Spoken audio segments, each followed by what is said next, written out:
Now we're rolling. Damage Plan MMA podcast. I'm Jason, as always, my co-host, the voice of MMA in Utah. Zack Partridge. One of the voices. One of the voices. Dude. We got a lot. We have a lot of voices. We had a freaking amazing UFC 268. We have it up, replaying right here. We're watching Justin Gaethje and Michael Chandler again. What a freaking fight, man. I'm going to watch this fight 18 times. I want to know who is the guy that bet that to go to decision? Nobody. That's what I want to know. Nobody. Did you see the meme where it's like he's rolled over and the wife rolled over and he goes, I bet he's thinking about other women. And his thought bubble was, I can't believe that Chandler Gaethje went to a decision. I picked that fight wrong. I picked Chandler. You sure did. And I told everybody it's because you're being a dum-dum. And you were being a dum-dum. There wasn't a world where Michael Chandler is beating Justin Gaethje.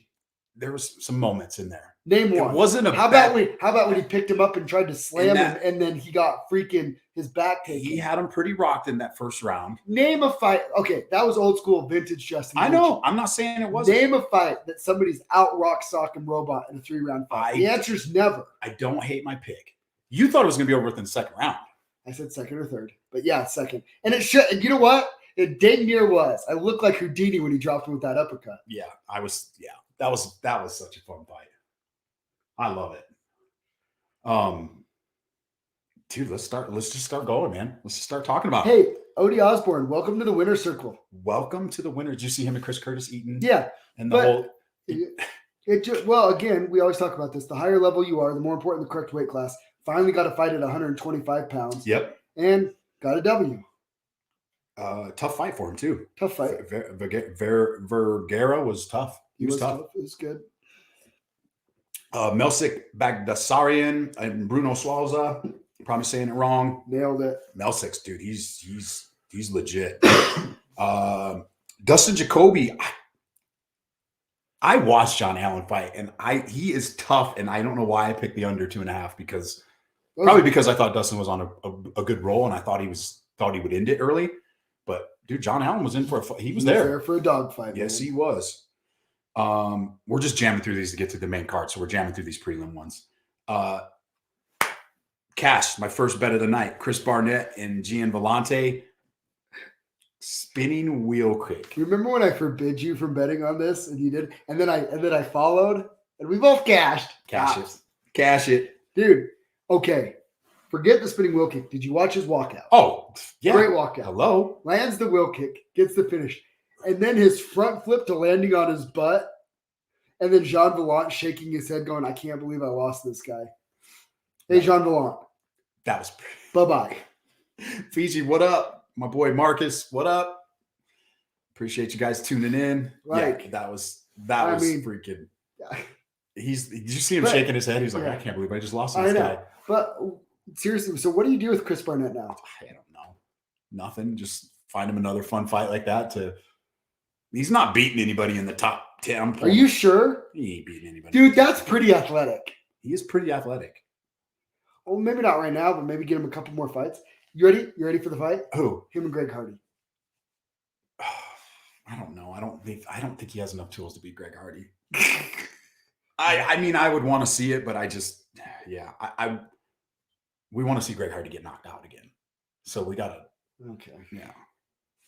I don't know. But he's fun. Can we bring Mo Green back into the UFC for him to fight? Bring Mo Green. I wonder if he could wheel kick him. That was pretty cool. Wild, dude. Ian Gary. Hey, welcome to the UFC, Ian Gary. Wow. So beautiful counter right hand. Beautiful. Yeah, well, and then what do you think? Do you think I don't know about you. I don't think he's Conor McGregor 2.0. Dude, to come in there, and he basically did the same thing Patty did. He had to battle through a little adversity because Jordan Williams came to fight too. Yeah, but he put him to sleep. He put him to sleep. Jordan Williams, this is a guy, how many fights did he have in the UFC? 3. And he's 31 years old, grown man. Ian Gary, 23. Still a kid, in my opinion. Yeah, he had 3 fights in the UFC, all 3 losses. But still, a guy with UFC experience. And I thought Ian Gary handled it well. You've got to there's one thing that I think is The Street Beast heavyweight champ, Baron Barnett did. That's awesome. I didn't know that. There's one thing that you got to do with, you got to recognize with those young kids. Yeah. Is how they handle the pressure in, how they handle the pressure. Yeah. In those big spotlight. I mean, you making your UFC debut on a huge card in Madison Square Garden. Yes. And then you get the knockout, and then you quote Conor McGregor, "We're not here to take part. We're here to take over. I'm here to take over part 2." Did you see Conor's tweet when he was a little kid? Yeah. Dude, I like the kid. I mean, I dig it, but I'm just saying, like, let's see a little bit more. I agree. But I'm a fan. I like the kid. Next up, Imavov versus Shabazian. We nailed that one. Nailed it. Imavov, we nailed it. Dude, he's better. Yeah, he's just better. Dude, what do you do with a guy? And they asked Dana this. What do you do with a guy that was on the track to be maybe the next big thing, and he's undefeated, and now he's lost 3 in a row? I don't think you can give up on the kid. He's only 23 years old too. 23 years old. Like, maybe not. Maybe this is a lesson for them to say, hey, maybe we shouldn't throw this guy to the wolves, which I guess they didn't, because he was on the Ultimate Fighter. He beat Darren Stewart on the Ultimate Fighter. He beat Brad Tavares 2 years ago, which we talked about. So he had a 3-fight win streak, and now he's on a 3-fight losing streak in the UFC. I still think the kid's got something there. And he changed camps. Not changed camps, but Ronda sent him down to work with DC. Yeah. Was it DC? It was DC. Or am I wrong? I think you're wrong. Who did he go work with? They sent him to work with somebody. I don't know. All right, if you're listening and you know, he went and worked with somebody. Well, I don't know. I don't know what you do. A guy like that. I don't think you can throw in the towel on the kid yet. They did with Sage Northcutt. Yeah, but how many fight did he didn't have 3-fight winning streak and then a 3-fight losing streak, did he? In the UFC? I don't know. It's a good question. I don't know, man. Train at AKA. Yeah, AKA. He went to AKA. Yeah. There we go. I knew they sent him somewhere. I don't know. Good fight, though. Great Imavov, fight. Good. What's next for Imavov? He's got to be what? He's got to be in the top 15 now, right? We're welterweight, right? No. Is he middleweight? He's middle. Oh yeah, that's right. They're middleweights. He's got to be a. Shabazian was 11. That's what I'm saying. So he's got to be in the top 15 now, right? Yeah, you got to put him up there. Yeah. Dude, Imavov's a problem. Brad Tavares? No. Brad Tavares? Why not? Yeah, I mean, I guess you could. Kevin Holland? Kevin Holland would be good. I don't hate that. All right. Next up. What do we got on the next fight of the night? Our boy, Chris Curtis, plus 255 underdog. If you didn't listen, you should have. You should have listened. First leg of my DraftKings. By the way, that's 2 weekends in a row where I've cashed fat on DraftKings. And we did take our personal bias out of this because we know Chris. He's been on our show before. Hopefully on our show again soon, Chris. And we said he has a chance to win, and he did. No, and I am just saying, he didn't just have a chance. He had a good chance. Damn good chance. This was a coin flip. You think Phil Hawes underestimated him a little bit? 100% he did. Did you see what Phil Hawes said? You're just here for the fight kit? Yeah. No, sir. Certainly he's not. And Phil, he had such a fast start. He came out firing, got a couple shots in. Chris stayed composed, and then just a little. Well, again, we talked about it. I talked about it with Cole Schaefer a little bit, and we were talking that, Chris is. There is one thing in this sport, though, that you can never discount. Athleticism, toughness, technique, all those things. But one thing kind of trumps all, and that's experience. Yeah. To overcome experience in cage time, it's got to be because, Phil Hawes, bigger, stronger, more explosive. Yeah. No question. Chris, better experience, patient. He's been in there before. Trains with high-level guys. He had Sean Strickland in his corner, who's one of the top middleweights in the world. It's not like Phil Hawes' power was something he'd never seen before. He handled it really well. He fought at a good pace. He was very defensive, got going, and then once he was ready to go, he was ready to go, and he made Phil quit. Yeah, he made him quit. That's what he gets. Maybe he'll dye his hair back normal color. Oh gosh. Anyway, shout out to Chris Curtis. That was freaking amazing. That was cool. We were jumping all over. Me and Hunter were jumping all over the house. My wife was going to do something, and she's like, I got to be back for the Chris Curtis fight. And yeah, we were screaming and hollering, and it was awesome. Next up, Bobby Green, Al Iaquinta.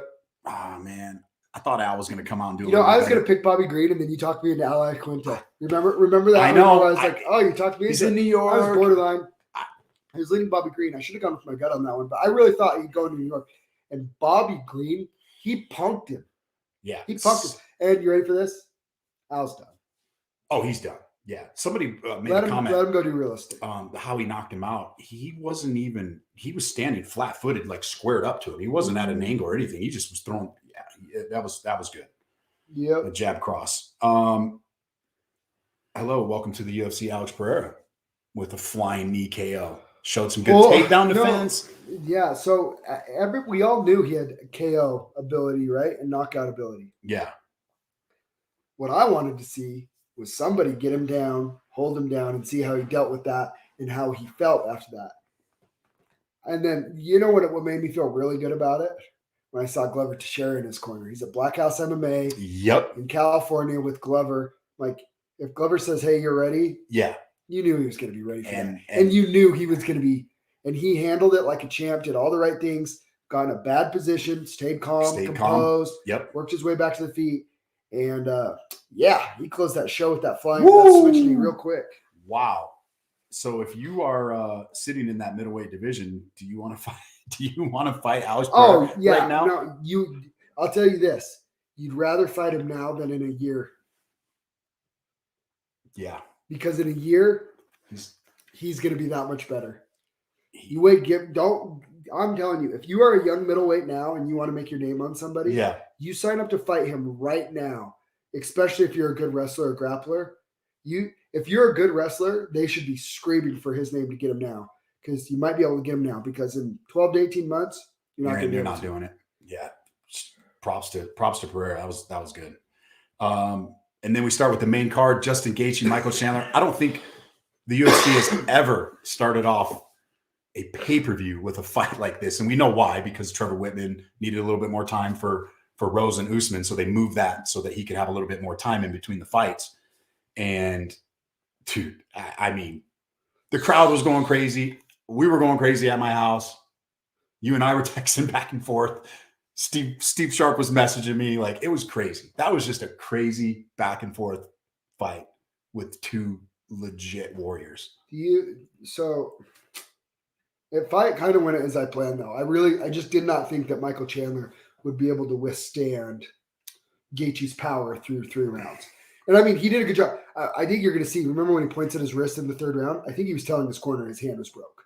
Yeah. And he stopped throwing it, right? Yeah. But here's the other thing. That fight actually answered a lot of questions. Yeah. One, right? Michael Chandler, by default, we now know, would have gotten ragdolled by Khabib. Oh. And we knew, like, we all believed that before, but now it was like, see how easy Khabib took Justin Gaethje down? How'd that go for Michael Chandler taking Justin Gaethje down?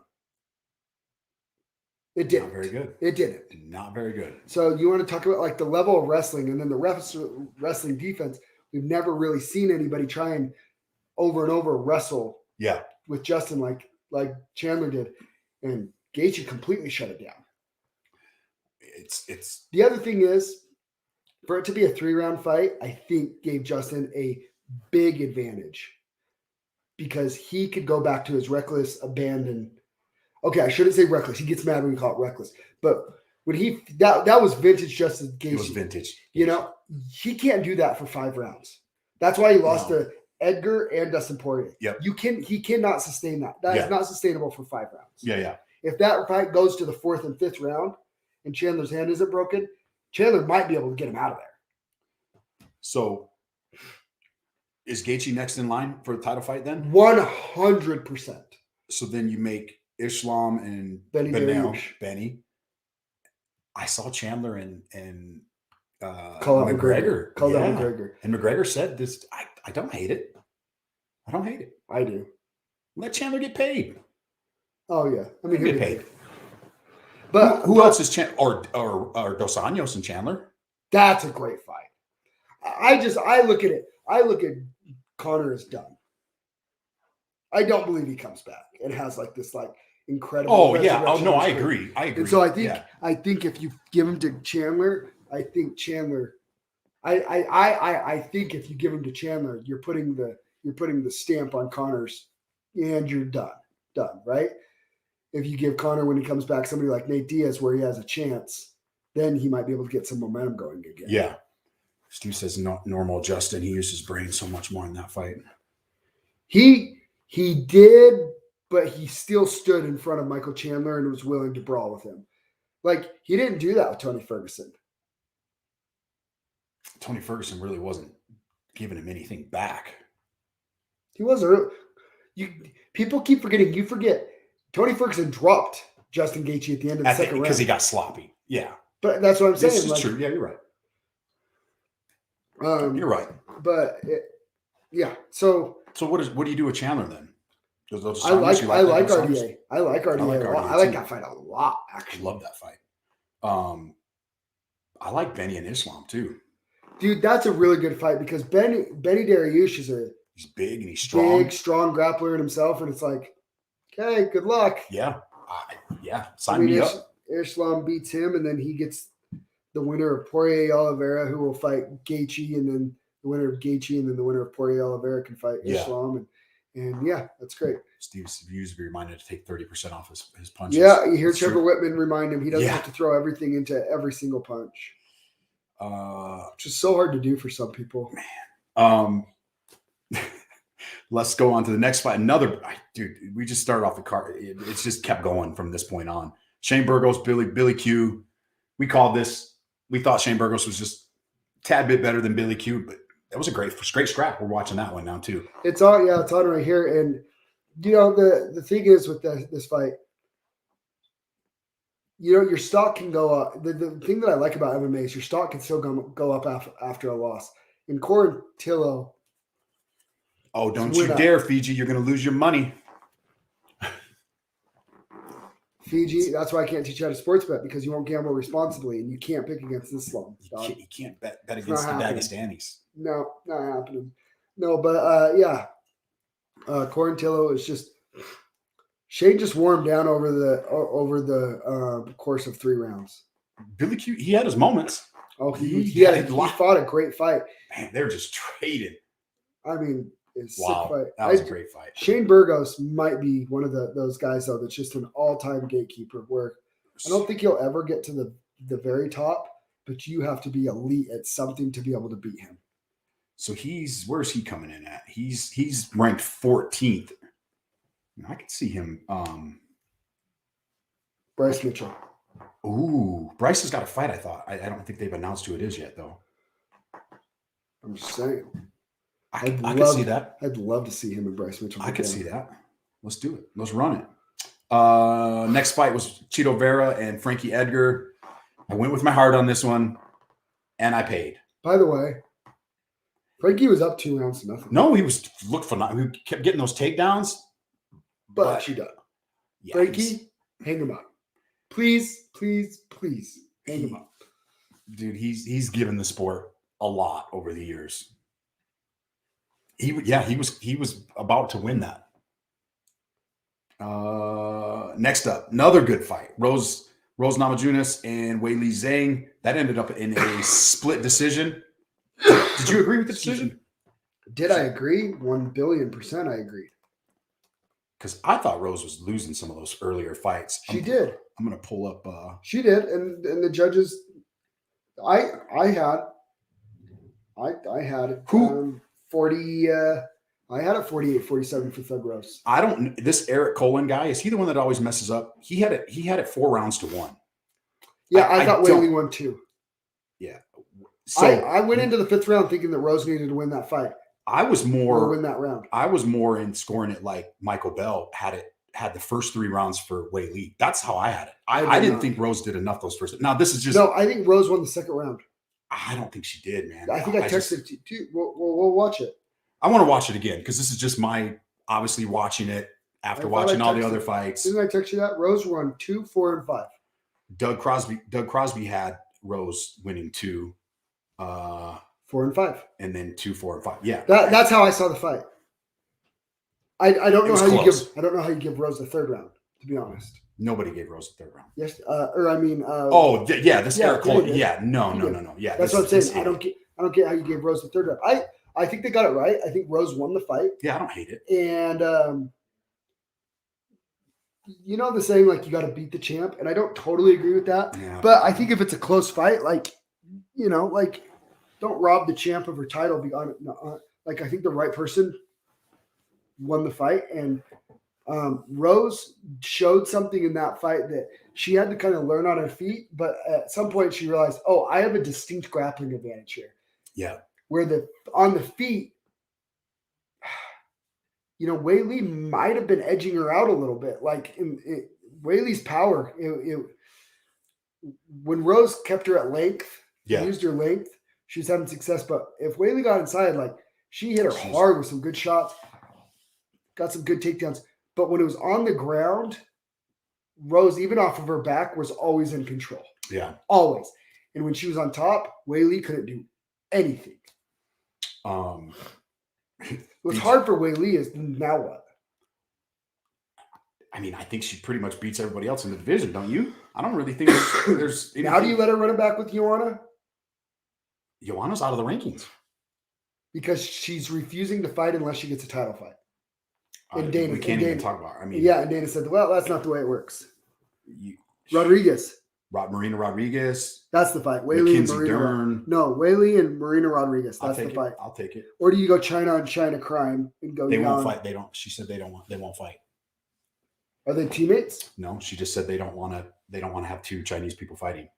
She'd made a comment about that on the press conference. I'm probably screwing up her wording, but she's made a comment about not wanting to fight another Chinese fighter. Well, okay. It's kind of the same thing with Usman and Izzy. Yeah, they don't want 2 African guys fighting each other. That for titles, but before, when it's not for a title, like, they want money. No, dude, like, well, I'm not fighting anybody from America then. Like, what is that? Hey, you know, you can do what you want, Zach. Steelfest, you're gonna have to fly me somebody in from another country. Oh, I don't get it. Like, you know what I mean? Like, I don't get it. Throw me an invite to come watch it with you. Oh, if you only knew, Demetrius. Yeah, if you only knew, D. When you're the Damage Plan MMA podcast, you get hookups, dog. It's funny because Fiji commented on here. He didn't give a flying pick. I actually had that fight on in my bedroom, watching that in my bedroom, and I had the UFC fights on, so I was watching. We'll talk about Canelo and Plant in a minute. Yes, we will. But no, Wei Li. Okay, Wei Li and Marina Rodriguez. Okay. Now let Carla Esparza get her fight, please. I think she is. But did you hear what Dana said? He didn't say no. Yeah, but he also said it's not smart to wait. He's like, he said it's not smart to wait, which usually doesn't work out well for you. I think a lot of that's going to depend on how soon Rose wants to come back too. Dude, I think that's the fight to make. I think it is. And if you're Rose, that's the fight you should want. Because Carla already beat her once. Yeah, I think we're going to end up seeing it. And Rose mops Carla this time. I think so too. Mops her. Yeah, she's on her confidence level is. Yeah, I am the best. I am the best. I love that. Dude, we should make that a t-shirt. I am the best. I am the best. Somebody posted a thing about her and Valentina, and I'm like, no, they train together. I know. I was like, no, they're too good of friends. Yeah. And you know what? Here's the other thing MMA fans need to get used to too. Just let somebody run their own thing. Yeah. Not everybody has to be a champ. It's all good. It's all good. It's all good in the hood.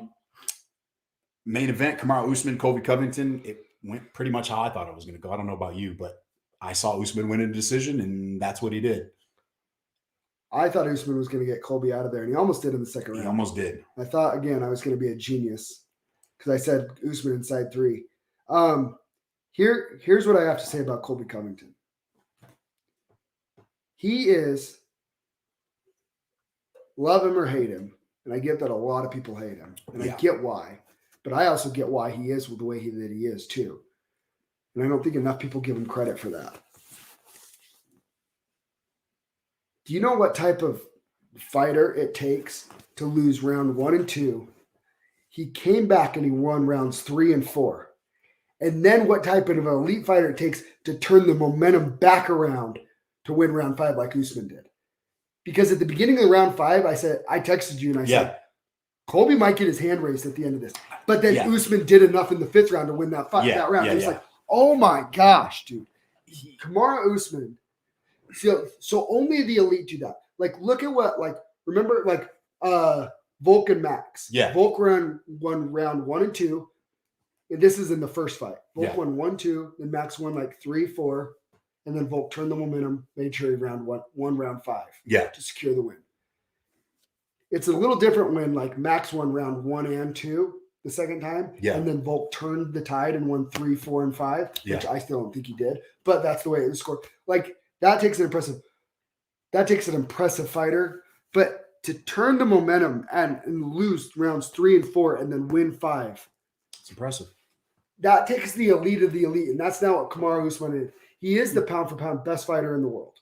So Derek Cleary had the first 3 rounds going to Usman, 4 going to Covington, 5 going to Usman. Sal D'Amato had first 2 for Usman, second 2 for Covington, last for Usman. That's how I saw it. Dave Torelli had it first 3 rounds for Usman, last 2 rounds for Covington. Oh, okay. MMAdecisions.com, for those of you wondering, you can see the scorecards on there. And you can see how a lot of the media scored it too. We need to get our names on there. 2 guys had it. MMA Junkie and SCMP MMA had it a draw. BloodyElbow.com had Covington win. I don't know how you can make a case for Covington winning, but he seemed, Fiji mentioned it, he seemed a little gun shy in those first couple rounds. See, Ammon, I don't know about. I wouldn't call him a marketing genius. He's 100% a marketing genius, dude. We did this on Friday. I know, and I stand by it. You're wrong. I don't think so. I think he's turning off more people than it's doing good. Like, no. I just don't. There is not one.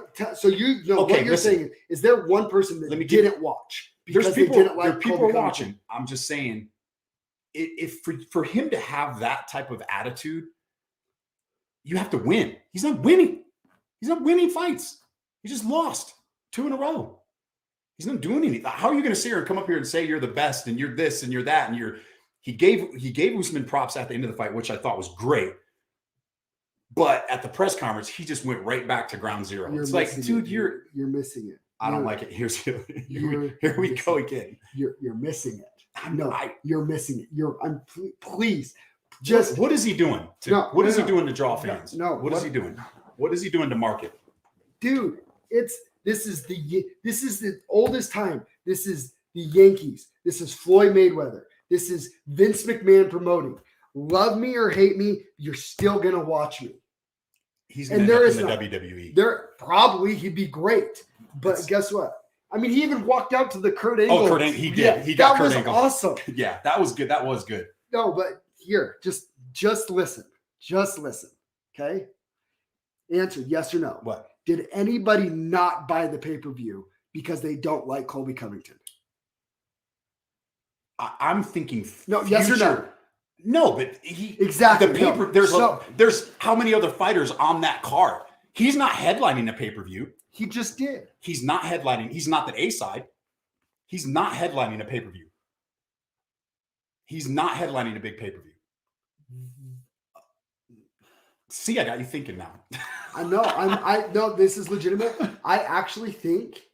Well, would him and Masvidal, is that going to be before Usman and Masvidal? Yeah. And before Usman knocked out Masvidal, I would actually argue that Colby was a bigger draw than Usman before Usman knocked out Masvidal. He was like worldwide, like social media presence and stuff. He actually was the A side in the first one. Now Usman has become pound for pound best. And guess what? And you know what? Here's the other thing. Usman used to suck on the mic. Me and you. He did. Oh, I hated it. Both didn't like him. Every time he got on the mic, it was just like, oh. And guess what? He's gotten a lot better. He has. We were listening. Sheree and I watched him on Sunday, the post fight thing, and to listen to Usman and then listen to Covington, you're like, dude, I just don't like that style of marketing. Like that's not. Here's the thing. This is what Ammon I think is saying, and this is what I'm saying. And just it's okay that you're he wrong. Says we're talking about him. Exactly. Like that's it. He's making himself still be relevant even after a loss because we're still talking about him because he is the way that he is. Yeah. So I'm not saying I won't watch him fight, streaming it. Yeah. And you ready? You ready? What? He is going to headline. He is going to headline a fight night. A fight night? Yeah. Not a pay-per-view. Not a pay-per-view. Because it's not a title fight. Yeah. It has to be a title fight. I'm talking like pay-per-view. Dude, who in the world is going to miss Jorge Masvidal versus Colby Covington? Nobody, just because of the animosity of those two. But that's what he's built is animosity. And people love, whether you're rooting for him against him, people love to see that. And then the best thing about it is we get to watch him fight. They're not playing baseball. They're not doing anything else. We got to watch him fight. So Anna brought up a good point. He did bring up a good point. It's that he'll be worth more outside of the UFC for what he's doing in the WWE. Maybe I'm a little more harsh on the antics afterwards. It's like, dude, you just went 10 rounds with this guy. I mean, to me, he broke character for a second in there. He broke and then character. He went. I just think that what's the number one thing people learn when they walk into a gym, an MMA gym? It's respect. It's like at some point, it's like, dude, he could still do that push, but he could also give that respect to you. You've seen it. You've seen it with Conor every time. Conor freaking talks so much smack leading up to the fight. And then after the fight, he's always walked up to the person, shook their hand, been respectful towards them. Except the last fight. Except the last where he lost a lot of fans.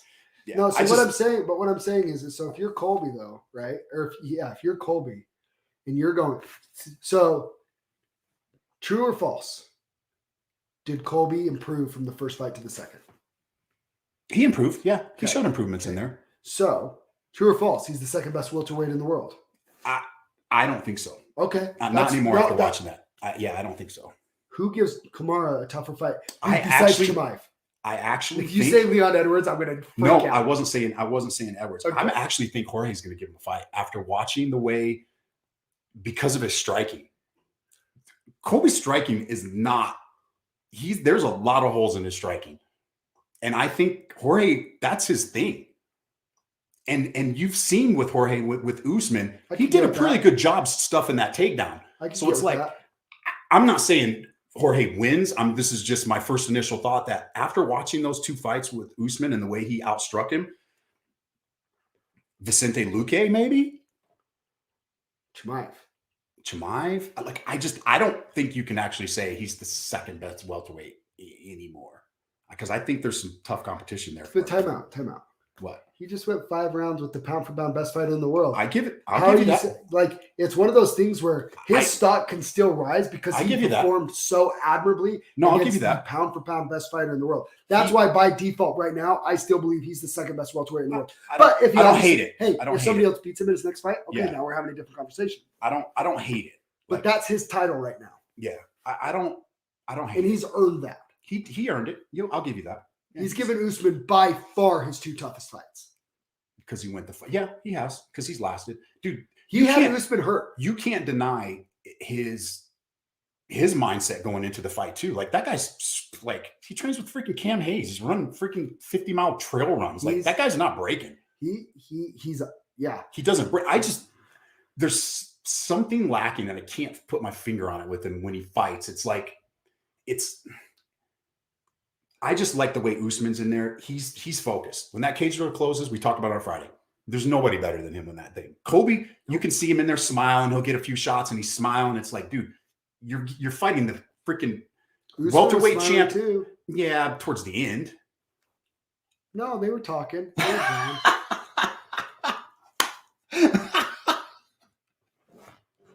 Oh man, Zach's gonna fire me because that's what Stephen A did. Stephen A got Max kicked off.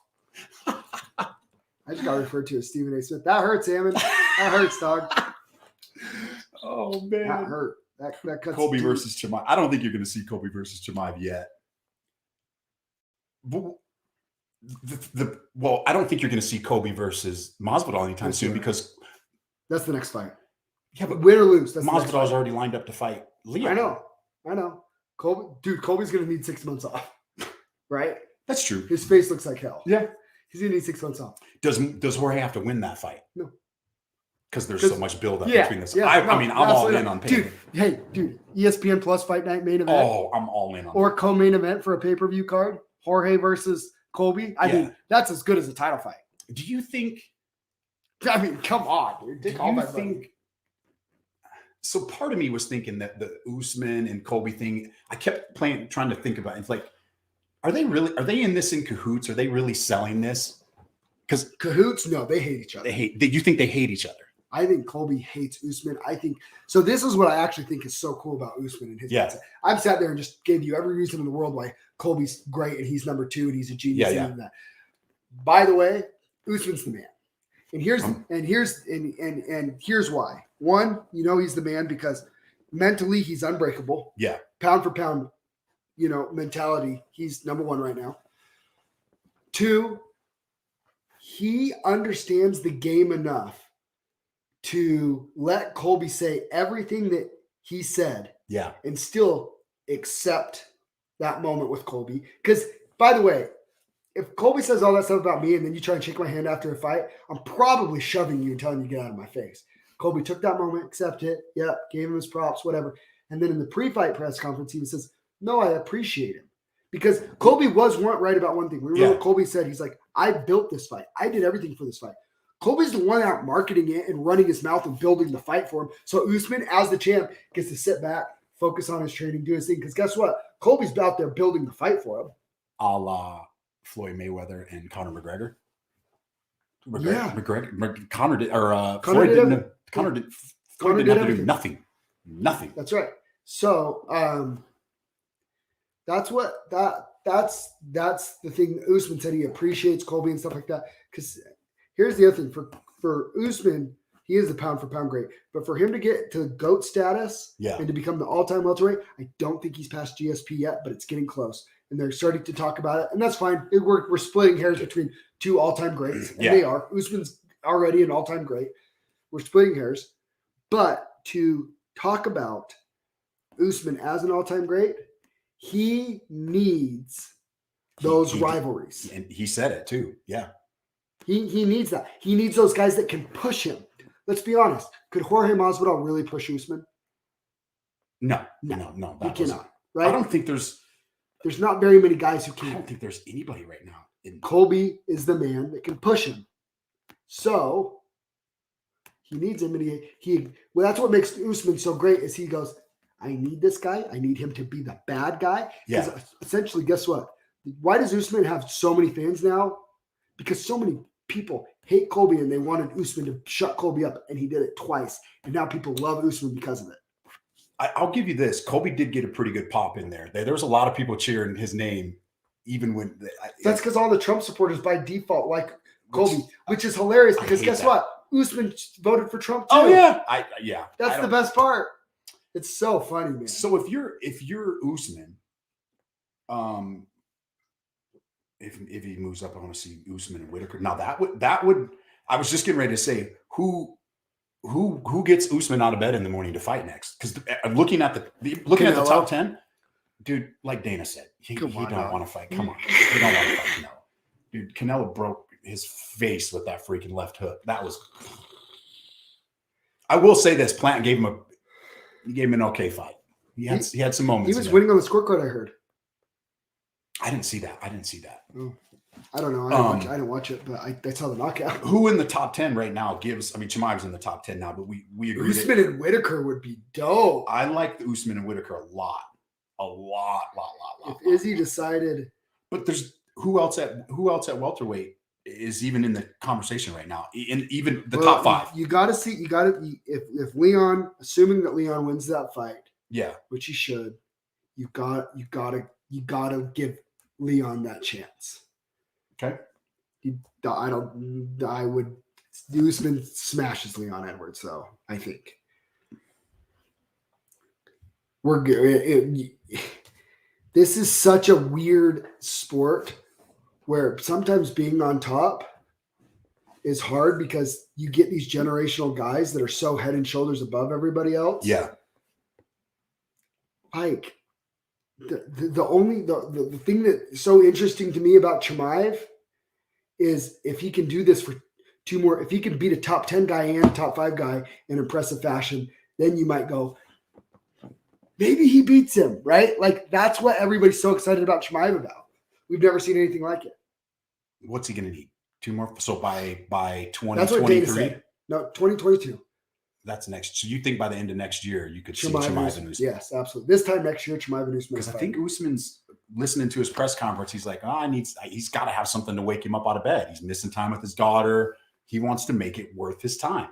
Well, and he's earned that. He's the champ. He's the champ. He's right? Not only, dude, Leon deserves it though. I agree. If Leon wins that fight, he deserves it. Then Vicente Luque, and Burns, which he already beat Burns. It's you know what his next 3 fights are then? I'll bet you anything his next 3 fights. It's Leon, then it's gonna be Luque, then it's gonna be Chimaev. He'll fight. God, I kind of want to see him move up to middleweight now. Or you let Chimaev and Luque fight each other. Already? Well, I guess who else is in there? Neil Magny and Chimaev, I think we're chiming in back and forth. So I know. So Chimaev fights Neil Magny December 18th or whatever. Neil Magny said, I need a dance partner for December 18th. Chimaev, I heard you're available. So if Chimaev smashes Neil, which I think he does. He does. Right? And then you do Luque and Chimaev in the spring for a number 1 contender fight. And then this time next year, you're building up the winner of Luque and Chimaev. Yeah. To fight Usman after Usman smashes Leon Edwards. These guys are making bets on our podcast. We need a cut. 10% comes back to us if you guys are going to be negotiating bets.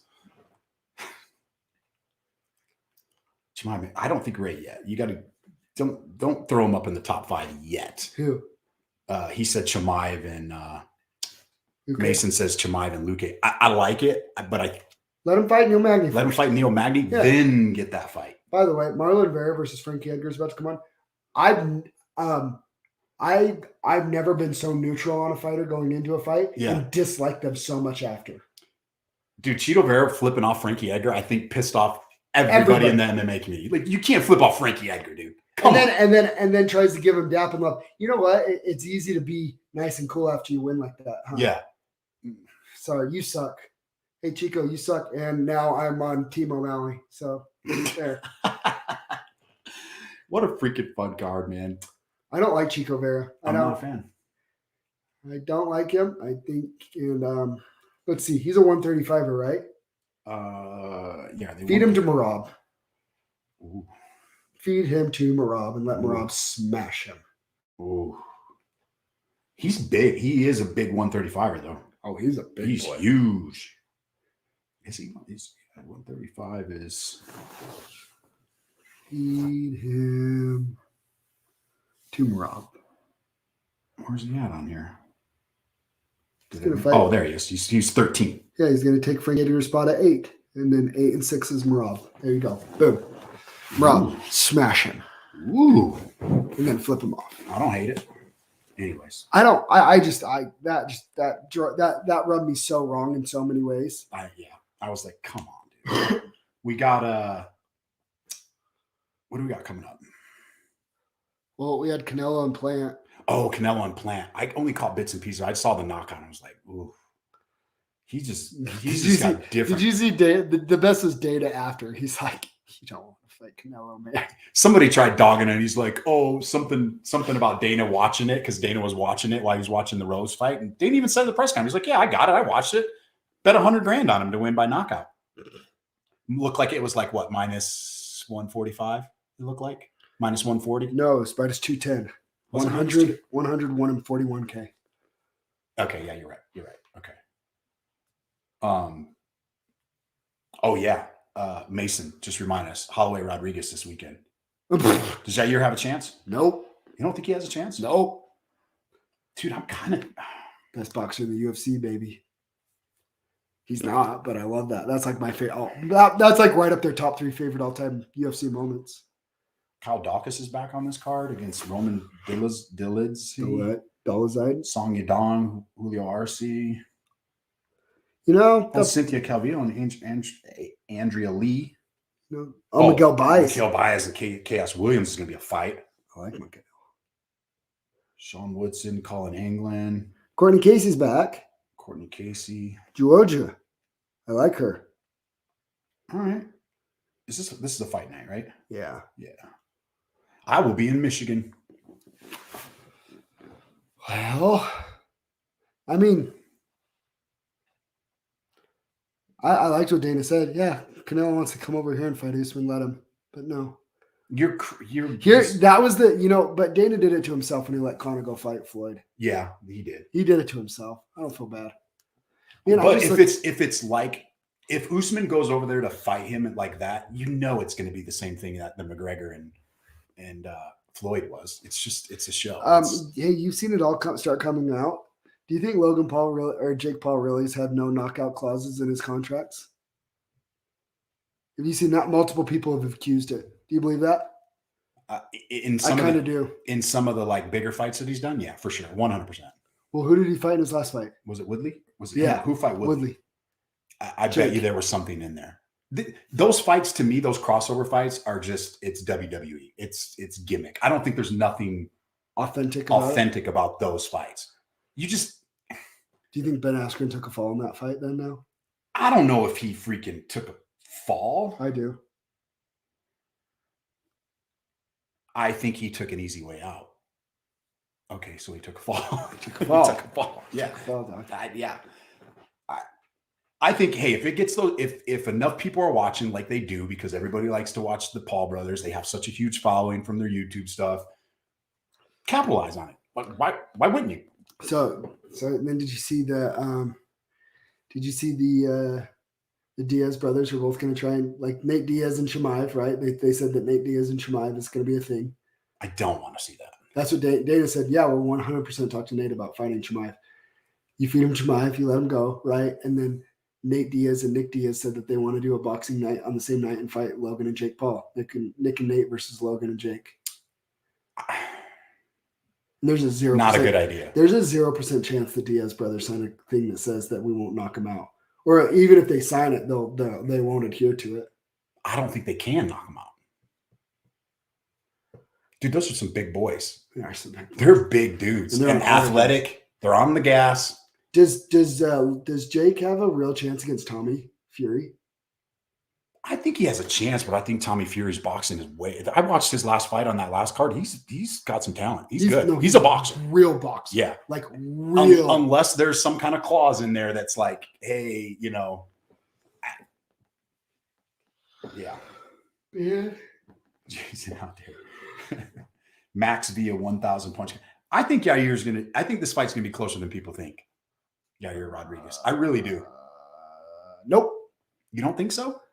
I think Max is the second best featherweight on the planet, hands down. And I still think he could. He's the only person that could beat Volk. I'm not going to say it yet. He's the only person that could beat Volk. I won't. I'll save it for the breakdown. He's the only person. Dude, he's a minus 550 favorite. That's pretty wild. Minus 550. Hey, you know what I always say? Vegas knows. Except against our boy Chris Curtis. Except for Chris Curtis. Listen to me. Dude, looking at Yair, doctor stoppage in the Frankie Edgar fight in 2017. Frankie demolished Yair in that fight. Dude, he's never been finished. This fight's going to be closer than yeah. All right. Is that it for the day? That's it. We're done. We'll see you guys on Friday. Thanks for tuning in. If you haven't, hit the little subscribe button. Go to YouTube, Damage Plan MMA Podcast. Subscribe. Hey, and please. if you're a business and you want to advertise on our podcast, reach out to Zack or I. We got some packages finally put together. Let's get it rolling. True story. We out.